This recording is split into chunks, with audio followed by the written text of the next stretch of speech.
திருவண்ணாமலை அருகே கோடை பாசனத்திற்காக செண்பகத்தோப்பு அணை மற்றும் மிருகண்டாநதி அணையிலிருந்து தண்ணீர் திறக்கப்பட்டுள்ளது.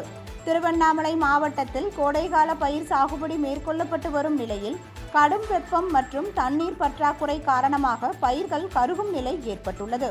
இந்நிலையில் பாசனத்திற்காக செண்பகத்தோப்பு அணையிலிருந்து வினாடிக்கு 150 கன அடி நீரும், மிருகண்டாநதி அணையிலிருந்து வினாடிக்கு 120 கன அடி நீரும் மாவட்ட ஆட்சியர் கற்பகராஜ் திறந்து வைத்தார். இந்நிகழ்வில் திருவண்ணாமலை மக்களவை தொகுதி உறுப்பினர் அண்ணாதுரை, கலசப்பாக்கம் சட்டமன்ற உறுப்பினர் சரவணன் மற்றும் பொதுப்பணித்துறை நீர்வளத்துறை அதிகாரிகள் கலந்து கொண்டு மலர் தூவி நீரை வழி அனுப்பி வைத்தனர். தொடர்ந்து 15 நாட்களுக்கு நீர் திறக்கப்படும் என்று அதிகாரிகள் தெரிவித்துள்ளனர்.